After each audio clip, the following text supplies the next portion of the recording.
অনেকে এখন ভুগছেন পোস্ট ট্রমেটিক স্ট্রেস ডিসঅর্ডারে। করণীয় কি? পোস্ট ট্রমেটিক স্ট্রেস ডিসঅর্ডার কি? ভয়ানক ঘটনায় কেউ ভয় পাবে, এটাই স্বাভাবিক। আমাদের শরীরে ফাইট অর ফ্লাইট রেসপন্স নামে একটি প্রক্রিয়া আছে। ভয়ের ঘটনায় তাৎক্ষণিক ভয় পাওয়া এই প্রক্রিয়ারই অংশ। এমনকি ঘটনাটি ঘটার কিছুকাল পরও রয়ে যেতে পারে ভয়ের আবেশ। কিন্তু দিনের পর দিন যদি সেই ঘটনার স্মৃতি মনে ঘুরে ফিরে আসতে থাকে, আর সেই সাথে আতঙ্ক, যদি এটা নিয়ে দুঃস্বপ্ন হয়, ঘটনার প্রতিক্রিয়ায় জমানো স্ট্রেস যদি অনেকদিন পরও মনকে আক্রান্ত করতে থাকে, তাহলে তা আর স্বাভাবিক থাকে না। এই অস্বাভাবিক বা জটিল মানসিক অবস্থার নামই পোস্ট ট্রমেটিক স্ট্রেস ডিসঅর্ডার, সংক্ষেপে পিটিএসডি। কারা আক্রান্ত হয়? যে কোনো বয়সের যে কেউই আক্রান্ত হতে পারে। বেশি আক্রান্ত হতে দেখা যায় যুদ্ধ ফেরত সৈনিকদের, যারা খুব সামনে থেকে রক্তপাত, কাটাছেঁড়া মৃত্যু দেখেছে। এছাড়াও দৈহিক বা যৌন নিপীড়নের শিকার মানুষ, মারাত্মক দুর্ঘটনা বা দুর্যোগ, খুন জখমের মতো সিরিয়াস ঘটনার মধ্য দিয়ে যাওয়ারাও আক্রান্ত হতে পারে পিটিএসডিতে। নিজে ঘটনার শিকার হননি, কিন্তু কাউকে হতে দেখেছেন, এমনকি শুধু ঘটনার কথা শুনেছেন বা পড়েছেন। এর ফলেও সৃষ্টি হতে পারে পিটিএসডি, যেটা আমরা বর্তমানে দেখতে পাচ্ছি অনেকের মধ্যে। পিটিএসডি হলে যেসব জটিলতা হয়, ঘটনাটা হয়তো ঘটে গেছে অনেকদিন আগে, কিন্তু প্রায়শই মনে হয় তা এখনই ঘটছে। পিটিএসডিতে আক্রান্তদের কমন অনুভূতি এটা।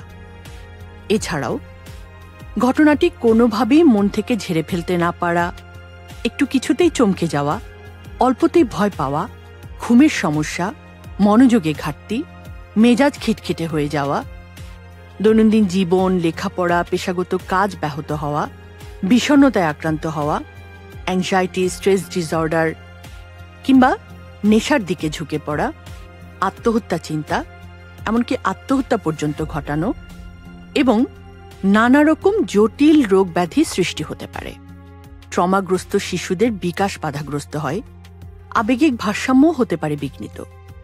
লক্ষণগুলো ঘটনা ঘটার 3 মাসের মধ্যে ঘটতে পারে, আবার বহু বছর পরও ঘটতে পারে, যখন একই রকম ঘটনা আবারও ঘটে। সাম্প্রতিক হত্যাযজ্ঞের পর থেকে ট্রমায় ভুগছে অসংখ্য মানুষ। 1 সেপ্টেম্বর 2024 দৈনিক ইত্তেফাকের একটি রিপোর্টে বলা হয়, দেশে কোটা সংস্কার আন্দোলন ও ছাত্র জনতার গণ অভ্যুত্থানকে কেন্দ্র করে গত 16 জুলাই থেকে দেশে ঘটে যাওয়া সহিংসতা প্রত্যক্ষ করেছে সব বয়সের মানুষ।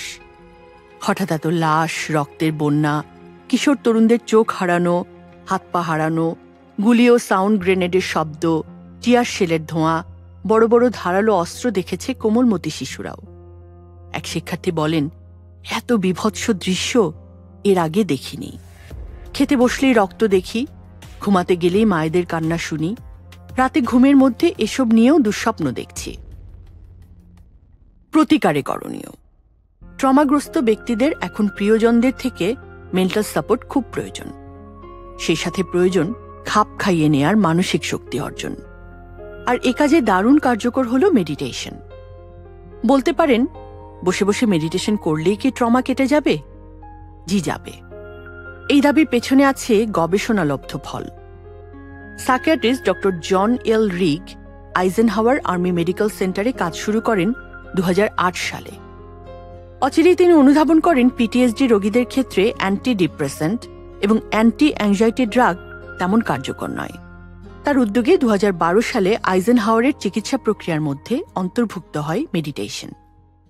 প্রথমটায় সংশয়ে ভুগলেও কিছুদিন মেডিটেশন করার পর রোগীরা জানায় যে এখন তারা আগের চেয়ে কম খিটখিটে বোধ করছে, ঘুম ভালো হচ্ছে এবং আন্তঃব্যক্তিক সম্পর্কও উন্নত হয়েছে। 2016 সালে এই মেডিকেল সেন্টারের 74 রোগীর ওপর করা হয় গবেষণা।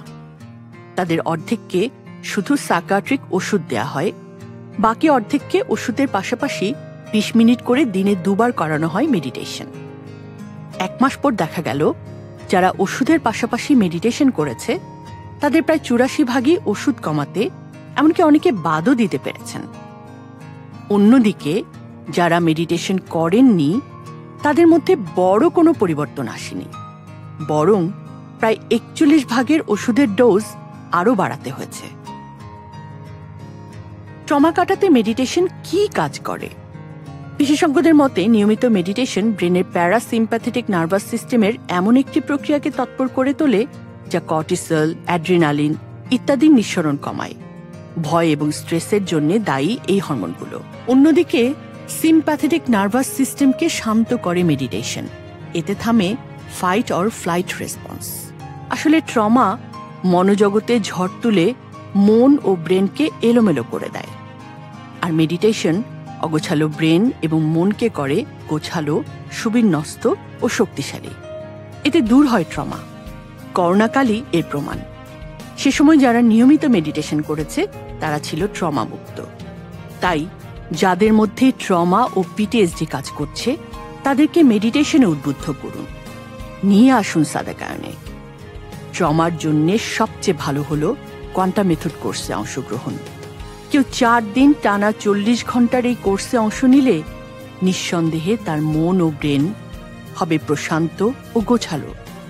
তিনি ফিরে আসবেন ট্রমা মুক্ত সুস্থ স্বাভাবিক জীবনে।